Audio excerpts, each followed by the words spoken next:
నమస్కారం అండి.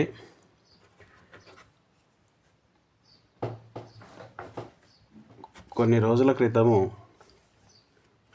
వాస్తును చూడడానికి ఒకరు నన్ను ఇన్వైట్ చేయడం జరిగింది. అది పల్లెటూరులో.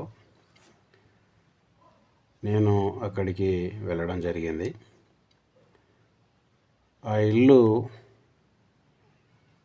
ఎలా ఉంది అంటే, దానికి నార్త్లో రోడ్ ఉందండి. నార్త్ ఉత్తర ఈశాన్యంలో గేటు పెట్టిండు. అయితే ఈ మొత్తం ఈశాన్యంలో ఒక పిల్లర్ వచ్చింది. మొత్తం ఈశాన్యంలో పిల్లరు రావడము ఇది తప్పు. రెండవ తప్పు ఏంటంటే, తూర్పు ఆగ్నేయము దక్షిణ ఆగ్నేయంలో ఈ మూలని కలిపి ఇక్కడ బాత్రూమ్ కట్టడం జరిగింది. ఇది రెండవ తప్పు. మూడవ తప్పు ఏంటంటే, దీనికి పక్కనే ఇది సెప్టిక్ ట్యాంకు కట్టిరండి. ఈ మూడు తప్పులు అక్కడ నేను అబ్జర్వ్ చేయడం జరిగింది. మిగతా స్క్వేర్గా ఇల్లు బాగానే కట్టారు. సౌత్లో 2 ఫీట్లు వదిలిపెట్టారు, వెస్ట్లో 2 ఫీట్లు, ఇక్కడ 5-6 ఫీట్లు, ఇక్కడ 5-6 ఫీట్లు వదిలిపెట్టి ఇల్లు కట్టడం జరిగిందండి. ఇది కట్టిన తర్వాత వాళ్ళకి ఇంట్లో వాళ్ళిద్దరు అన్నదమ్ములండి. ఇద్దరి అన్నదమ్ములకు పడకుండా అయిపోయింది. ఈ పెద్ద ఆయన మాత్రం అతనికి వచ్చిన భూమి జాగా అంతా దాదాపుగా అమ్ముకున్నాడు. రెండవ అతను ఇంటిలోనే ఉండి మిగతా భూమిని వ్యవసాయం చేసుకునేవాడు. ఇక్కడికి వెళ్ళగానే నేను వారికి ఏమని చెప్పానంటే, ఈ ఈశాన్యంలో పిల్లర్ వల్ల ఈశాన్యంలో బరువు ఏర్పడుతుంది కాబట్టి మీకు ఆర్థిక ఇబ్బందులు ఏర్పడతాయి తప్పకుండా అని చెప్పాను. ఇది వాళ్ళ ఇంట్లో నిజంగానే ఆర్థిక ఇబ్బంది ఏర్పడింది ఇల్లు కట్టిన తర్వాత. ఇక్కడ వాటర్ సంప్ కట్టారు. ఇది మంచి ప్లేస్లోనే ఉంది. ఇది కరెక్టే. ఇది తప్పు. ఆ తర్వాత తూర్పు ఆగ్నేయము దక్షిణ ఆగ్నేయంతో కలిపి బాత్రూమ్ కట్టడము ఇది తప్పండి. అంటే దక్షిణ ఆగ్నేయముతో కట్టొచ్చు, కానీ తూర్పు ప్రహారీ గోడకు అంటకుండా కట్టినట్లయితే ఇది కరెక్టే అయ్యేది. కానీ వీళ్ళు తూర్పు ప్రహారీ గోడను అంటుకొని బాత్రూమ్ కట్టడం జరిగింది కాబట్టి ఇది తప్పు. ఇక మూడో తప్పు, ఈ సెప్టిక్ ట్యాంక్ అనేది ఈ దక్షిణ ఆగ్నేయంలోనే సెప్టిక్ ట్యాంక్ కట్టారు. ఈ సెప్టిక్ ట్యాంకు అనేది ఎక్కడ రావాలి అంటే, ఈ తూర్పు భాగాన్ని మనం 9 భాగాలుగా చేసినట్లయితే ఇక్కడ ఒక 2 భాగాలు, ఇక్కడ ఒక 2 భాగాలను వదిలిపెట్టి ఈ మిగతా ఏదైతే ఉందో ఇంతవరకు ఈ మధ్య భాగము తూర్పుగా భావించబడుతుంది. కాబట్టి అతను ఈ ఏరియాలో ఎక్కడైనా తూర్పు సరిహద్దు గోడను అంటకుండా ఈ సెప్టిక్ ట్యాంకును నిర్మించుకోవచ్చు. ఎక్కడ? ఈ తూర్పు భాగంలో. లేదా ఇక్కడ బాత్రూమ్ కట్టుకున్నారు కాబట్టి ఇక్కడ కట్టుకుంటే బాగుండేది. నేను వెళ్ళిన తర్వాత ఈ మిస్టేక్స్ నాకు కనిపించిన తర్వాత నేను వాళ్ళకు ఒకటే చెప్పాను, అనారోగ్యాలు ఉంటాయి మీ ఇంట్లో, ఆర్థిక ఇబ్బందులు ఉంటాయి, కోర్టు కేసులు ఉంటాయి, ఈ ప్లస్ ఆడవారికి ఇక్కడ సెప్టిక్ ట్యాంక్ వల్ల ఆడవారికి తప్పకుండా అనారోగ్యాలు ఉంటాయి, స్కిన్ డిసీజెస్ వచ్చే అవకాశం ఉంది. ఒక్కోసారి ఈ సెప్టిక్ ట్యాంకు దక్షిణాగ్నేయంలో ఉండడం వల్ల ఆత్మహత్యలు కూడా జరుగుతుంటాయి. ఇది కొద్దిగా మరణానికి కూడా మూలమవుతుంది. ఇది దక్షిణ ఆగ్నేయంలో ఈ సెప్టిక్ ట్యాంకు వల్ల. సో ఇది ఇక్కడ ఉండకూడదు. ఇది తప్పే. ఈ ఈశాన్యంలో పిల్లరు, తూర్పు సరిహద్దు నిర్మాణంతో బాత్రూము, సెప్టిక్ ట్యాంక్ నిర్మాణం ఈ 3 తప్పుగా ఉన్నాయి.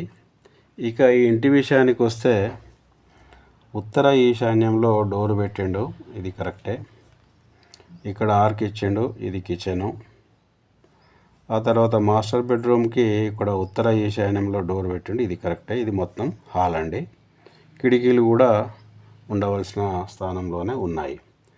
ఇక్కడ నేను అతనికి సజెషన్ ఏమి ఇచ్చానంటే, ఇది మీరు నేను చెప్పినట్టుగా ఈ తూర్పు సరిహద్దు నిర్మాణాన్ని లేకుండా మీరు ఇక్కడే బాత్రూము కట్టుకోవచ్చు. దీన్ని దక్షిణ గోడకి అంటుకున్నా ఏమి కాదు. ఒకవేళ మీరు ఎలాగూ కడతా అంటున్నారు కాబట్టి ఇంటి దక్షిణపు గోడ ఏదైతుందో దీని సరిహద్దు ఇలా తీసుకొని ఇక్కడ కట్టుకోమని చెప్పడం జరిగింది. కానీ అతను ఏమన్నాడంటే, మాకు ఉత్తరంలో ఖాళీ ప్లేస్ ఎట్లా ఉంది కదా, మేము ఉత్తరంలో కట్టుకుంటాము, ఇది కూడిపేస్తాము, ఇది తీసేస్తాము బాత్రూమ్ అని చెప్పారు. దానికి నేను ఇక్కడ సజెషన్ ఇచ్చాను, ఉత్తర వాయువ్యంలో ఇంటికి అంటకుండా దీనిని ఉత్తర వాయువ్యంలో ఇలా కట్టుకోండి అని చెప్పాను. అంటే పశ్చిమ గోడ ఏదైతే ఇంటికి ఉందో దీని సరిహద్దులో తీసుకొని ఇక్కడ ఇది బాత్రూమ్ కట్టుకోండి అని సజెషన్ ఇవ్వడం జరిగింది. ఇక్కడ డోర్ పెట్టుకోండి చెప్పడం జరిగింది.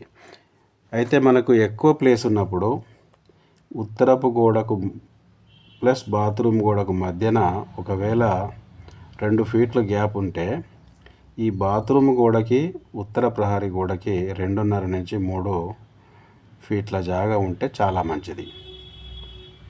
ఇలా ఉంది కాబట్టి వాళ్ళకు ఈ విధంగా సూచించాను. ఇలా కట్టుకున్నప్పుడు దీనికి ఉత్తరం కూడా 9 భాగాలుగా డివైడ్ చేస్తే ఇక్కడ ఒక 2 భాగాలు, ఇక్కడ ఒక 2 భాగాలు తీసేస్తే ఈ మధ్యన ఉత్తరం అవుతుంది. ఇది గేట్ వచ్చింది కాబట్టి మీరు ఇక్కడ నుండి ఇక్కడి వరకు ఎక్కడైనా తీయండి. కాకపోతే డోర్కి ఎదురుగా ఉండకూడదు కాబట్టి ఈ ఏరియాలో సెప్టిక్ ట్యాంకు ఉత్తర ప్రహరీ గోడను అంటకుండా పెట్టుకోండి అని చెప్పడం జరిగింది.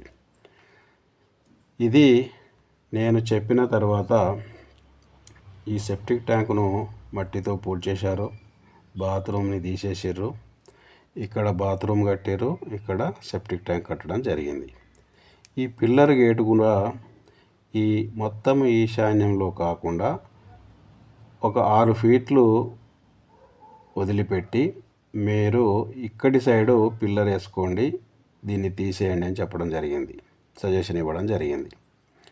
ఇక ముఖ్యమైనది ఏంటంటే, ప్రతి ఇంటికి ఉత్తరంతో పాటు తూర్పు ఈశాన్యంలోనూ తూర్పులో డోర్ ఉంటే చాలా మంచిది. ఈ తూర్పు డోరు అనేది మగవారికి చాలా బాగుంటుంది అన్ని విషయాలలో. ఇక్కడ ఒక డోరు పెట్టుకోమని చెప్పాను, ఇది డోరు పెట్టారు. నేను మళ్ళీ విజిట్ చేయడం జరిగింది వాస్తు చెప్పిన తర్వాత. ఇక్కడ బాత్రూమ్ కట్టారు, ఇక్కడ సెప్టిక్ ట్యాంకు చేయడం జరిగింది. ఇది సెప్టిక్ ట్యాంకు మొత్తం క్లోజ్ చేసారు, ఇది కూలగొట్టారు. సో ఇప్పుడు వాస్తుపరంగా ఇది పర్ఫెక్ట్గా అయ్యింది. ఈ విధంగా చేసిన తర్వాత ఈ పెద్ద కొడుకు ఎవరైతే లాస్ అయ్యాడో అతని పిల్లలు బాగా చదువుకొని విదేశాలకు వెళ్ళడం జరిగింది. ఇప్పుడు అతను ఆర్థికంగా బాగా అభివృద్ధి చెందడము జరిగింది.